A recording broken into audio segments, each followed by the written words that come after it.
కృష్ణా జిల్లాలో 84.45% పోలింగ్ నమోదైందని జిల్లా ఎన్నికల అధికారి జిల్లా కలెక్టర్ డీకే బాలాజీ తెలిపారు. కృష్ణా జిల్లా వ్యాప్తంగా నిర్వహించిన పోలింగ్ లో మచిలీపట్నం పార్లమెంటు నియోజకవర్గ పరిధిలోని 7 అసెంబ్లీ సెగ్మెంట్లలో మొత్తం 84.45% పోలింగ్ నమోదైందని జిల్లా ఎన్నికల అధికారి జిల్లా కలెక్టర్ డీకే బాలాజీ తెలిపారు. మచిలీపట్నం పార్లమెంటు పరిధిలోని గన్నవరం సెగ్మెంట్ లో 84.88%, గుడివాడ 82.51%, పెడన 88.57%, మచిలీపట్నం సెగ్మెంట్ లో 81.91%, అవనిగడ్డ 86%, పామరు 88.11%, పెనమల్లూరులో 79.14%, మొత్తంగా పార్లమెంటు పరిధిలో 84.45% పోలింగ్ నమోదైందని తెలిపారు.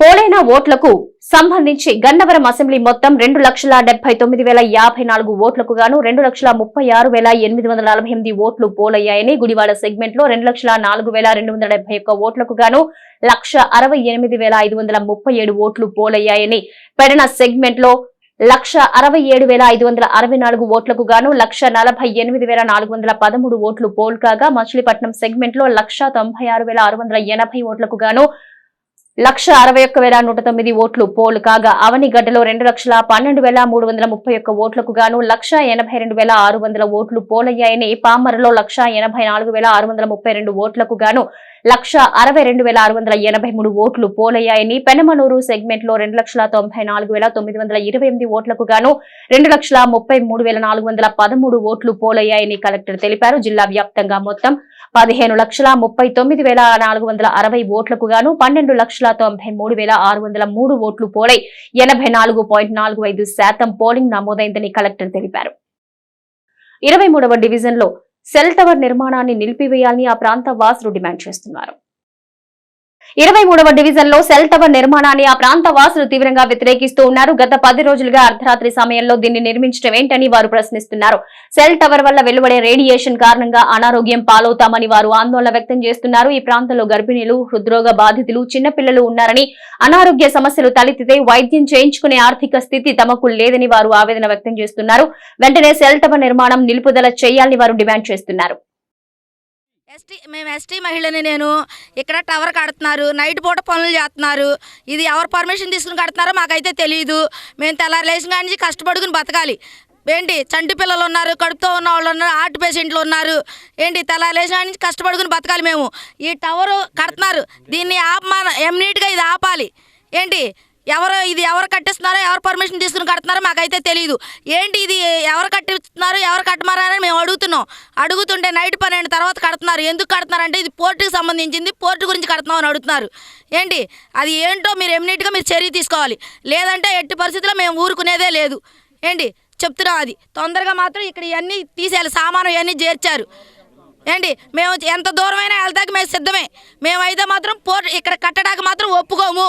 మా ప్రాణాలు పోయినా సరే ఇక్కడ ఈ టవర్ కట్టడానికి మేము ఒప్పుకోం. అంతే, మేము మాత్రం ఊరుకునే ప్రసక్తే లేదు. పిల్ల జల్ల అందరికీ ప్రమాదం ఇది. మహిళలు కానీ మా దళిత వాడంతా 150 కుటుంబాలు ఉన్నాయి ఇక్కడ. ఆగండి, ఇక్కడ దళితవాడ పక్కనే 150 కుటుంబాలు ఉన్నారు. ఈ పక్కన ఎస్టీ కుటుంబాలు, బీసీ కుటుంబాలు, దరిదాపు 2,000 కుటుంబాలు ఉండేది ఈ టవర్ పక్కనే. ఈ 2,000 కుటుంబాల్లో వచ్చే దీనికి చాలా ప్రమాదం అని మేము అనుకుంటున్నాము. మీరు కూడా ఇక్కడ ఈ టవర్ ఆపితే బాగుంటుంది. ఎవరు ఇచ్చారో పర్మిషన్ కూడా ఎవరో తెలీదు. పర్మిషన్ ఇచ్చిన వాళ్ళు మరి వచ్చి మరి దీన్ని చూసి చేయాలి. ఇక్కడ కార్పొరేటర్ గారు కానీ ఎవరైనా సరే వచ్చి చూడాలని మేము కోరుకుంటున్నాము. ఇక్కడ మాత్రం ఆపాలి. ఇది ఆపితేనే మేము అందరం ఎస్సీ కుటుంబాలు 150 మంది ఉన్నాము. బీసీ కుటుంబాలు ఉన్నాయి, 2,000 కుటుంబాలు పక్కన ఉన్నారు. మధ్యలో టవర్ కడటం కూడా చాలా ప్రమాదకరం అని మేము భావిస్తున్నాం. అందరికీ నమస్కారం. ఇది 23వ వార్డు అర్జునవాడకి చాలా దగ్గరలో ఈ టవర్ కడుతున్నారు. ఎయిర్టెల్ టవర్ ఇది దరిదాపుగా ఈ వార్డులో 3,000 ఓటింగ్. ఇది వార్డుకి సెంటర్లో ఇది 14 ఎకరాలు. ఇది మున్సిపల్ లేఅవుట్ కాడ ఈ సైటు 14 ఎకరాల కాడ పొలంలోనే ఉంది. ఇది గతంలో కాడ నాకు 500 గజాల స్థలం ఉంది. నేను పదవిలో ఉన్నారని చెప్పి మీరు ఇమ్మీడియట్గా వెళ్ళిపోండి అని చెప్పి నా ఇంటికి ఉండి ఇమ్మీడియట్గా నేను పంపించేశా. ఇవాళ ఇక్కడ మేరు చేసిన నాకు తెలియకోకుండా ఇక్కడ జరుగుతుందండి. ఎంతమందికి దెబ్బ ఇది? మనం పదవులు చేస్తున్నామని కాదు, అది మంచి పని చేయాలి. వార్డులో, రోడ్లో, లేకపోతే డెవలప్మెంట్ పై చేయాలి. కానీ 10 మందికి దెబ్బ వచ్చేది చేస్తారా? మీకు తెలియకుండా ఇది జరిగిందా? ఎందుకు? అందరికీ నమస్కారం అండి. ఇక్కడ బిఎస్ఎన్ఎల్ ఏదో టవర్ ఎయిర్టెల్ టవర్ కడుతున్నారంట. మాకు తెలీదు. మా పక్క స్థలం మాది. కనీసం మాకు ఇంటిమేషన్ కూడా లేదు. కడుతున్నామనే సమస్య కూడా తెలీదు. మరి ఇక్కడికి వచ్చి చూస్తేనేమో కట్టేస్తాను మేము మెటీరియల్ అదంతా ఉంది. వెంటనే ఆఫ్ చేసేసి ఈ మెటీరియల్ వెనక్కి తీసుకెళ్ళిపోండి. ఎవరు పర్మిషన్ ఇచ్చారు, ఏం చేశారు మాకు తెలియదు. కనీసం మాకు తెలియాలి కదా. మా సైట్లో మేము కట్టేటప్పుడు ఇది కడుతున్నామండి, వస్తుందండి అని చెప్పేసి. కాబట్టి మాకేం తెలియదు. వెంటనే ఈ ఆపేసి పనులు ఆపేసేసి మెటీరియల్ వెనక్కి తీసుకెళ్ళిపోండి. లేదంటే ఎట్టి పరిస్థితి ఎంతవరకైనా వెళ్ళి భారీ ఎత్తున ధర్నా చేసి కలెక్టర్ ఆఫీస్ దగ్గర ధర్నా చేస్తాం. ఇక మా స్థలం దగ్గర ధర్నా చేస్తాం. ఈ విషయంలో అందరూ మీరు గమనించి దయచేసి అందరూ ఆరోగ్యాల దృష్టి పెట్టి చర్య తీసుకుని ఈ పనులు వెంటనే ఆపేయించేయాలి. పోలింగ్ కేంద్రాల్లో సరైన వసతులు కల్పించి ఉంటే పోలింగ్ మరింత సజావుగా జరిగి ఉండేదని సర్వత్రా అభిప్రాయం వ్యక్తమవుతోంది. సార్వత్రిక ఎన్నికలు పరిష్కరించుకుని ఏర్పాటు చేసిన పలు పోలింగ్ కేంద్రాలు చాలా ఇరుగ్గా గాలి వెలుతురు లేకుండా ఏర్పాటు చేయడంతో వందలాది మంది ఒకేసారి రావడంతో ఓటర్లు ఉక్కిరి బిక్కిరి అయ్యారు. ఉదయం నుంచి ఏజెంట్లు, అధికారులు, ఎన్నికల విధులు నిర్వహించే పోలీసులు పలు అవస్థలు పడ్డారు.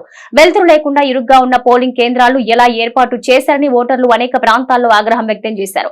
ఈ పరిస్థితుల వల్ల అనారోగ్యంతో ఉన్న వాళ్లు, మొదటిసారి ఓటు వేసేవారు, చిన్న పిల్లల తల్లులు తీవ్ర ఇబ్బందులు పడ్డారు. గాలి లేక చెమటతో బట్టలన్నీ తడిసిపోయాయని పలువురు వాపోయారు. ఇలాంటి ఎన్నికలను ఎప్పుడూ చూడలేదని వారు అధికారులు అలక్ష్య వైఖరిని నిరసించారు.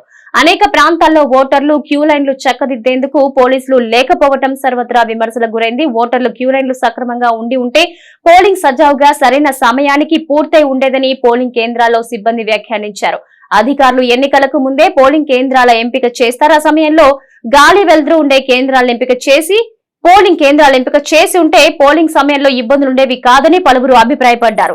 కొన్ని చెదురుమదురు ఘటనలు మినహా ప్రశాంతంగా జరిగిన పోలింగ్ ప్రక్రియ, పోలింగ్ కేంద్రాల ఎంపిక సక్రమంగా ఉండి అక్కడ సరైన వసతులు కల్పించి ఉంటే పోలింగ్ మరింత సజావుగా జరిగి ఉండేదని పలువురు పేర్కొంటున్నారు. ఈవీఎంలను భద్రపరిచిన కృష్ణా యూనివర్సిటీలో స్ట్రాంగ్ రూమ్ల వద్ద పటిష్ట బందోబస్తుతో పాటు 144 సెక్షన్ అమల్లో ఉంటుందని జిల్లా ఎస్పీ అద్నాన్ నయీం తెలిపారు. సార్వత్రిక ఎన్నికల పోలింగ్ అనంతరం ఓటింగ్ కి సంబంధించిన ఈవీఎం బాక్స్ ను కౌంటింగ్ కేంద్రమైన మచిలీపట్నం కృష్ణా విశ్వవిద్యాలయం నందు భద్రపరచడం జరిగిందని జిల్లా ఎస్పీ అద్నాన్ నయీం అస్మి తెలిపారు. స్ట్రాంగ్ రూమ్ల చుట్టుపక్కల 3 అంచెల భారీ బందోబస్తు ఏర్పాటు చేసి వాటికి భద్రత కల్పించడం జరిగిందన్నారు. అంతేకాక నిరంతరం సీసీ కెమెరాల పరిరక్షణతో పాటు కృష్ణా విశ్వవిద్యాలయం చుట్టుపక్కల 1 కిలోమీటర్ పరిధిలో సెక్షన్ 144 అమల్లో ఉంటుందని పేర్కొన్నారు. ఈవీఎంలు భద్రపరిచిన స్ట్రాంగ్ రూమ్ల వద్ద కౌంటింగ్ ప్రక్రియ పూర్తయ్యేంత వరకు నిరంతరం అప్రమత్తంగా ఉంటూ ఎలాంటి అవాంఛనీయ ఘటనలకు ఆస్కారం లేకుండా సమర్థవంతంగా విధులు నిర్వహించేలా పోలీస్ సిబ్బందిని నియమించామన్నారు. ఈ నిబంధనలు జూన్ 4వ తేదీ కౌంటింగ్ పూర్తయ్యేంత వరకు అమల్లో ఉంటుందని ఎస్పీ తెలిపారు. అందులో భాగంగా కౌంటింగ్ కేంద్రం చుట్టుపక్కల ప్రాంతాల్లో నెల 14వ తేదీ నుంచి జూన్ 4వ తేదీ వరకు చుట్టుపక్కల 144 సెక్షన్ అమల్లో ఉంటుందని వివరించారు. ఈ నిబంధనల ప్రకారం 4 లేదా అంతకన్నా ఎక్కువ మంది గుమిగూడకుండా ఉండేలా 144 సెక్షన్ అమల్లో ఉంటుందన్నారు. మచిలీపట్నం నియోజకవర్గంలో 81.91% పోలింగ్ జరిగినట్టు అధికార వర్గాలు తెలిపాయి. మచిలీపట్నం నియోజకవర్గంలో జరిగిన పోలింగ్ లో 81.91% మేర ఓట్లు పోలైనట్టు రిటర్నింగ్ అధికారి ఎం వాణి తెలిపారు. నియోజకవర్గంలో మొత్తం 1,96,680 మంది ఓటర్లకు గాను 1,61,109 మంది తమ ఓటు హక్కు వినియోగించుకున్నారు. 94,788 మంది పురుష ఓటర్లకు గాను 78,103 మంది, 101,881 మంది మహిళా ఓటర్లకు గాను 83,001 మంది, 11 మంది థర్డ్ జెండర్ కు గాను 5 తమ ఓటు వేశారు.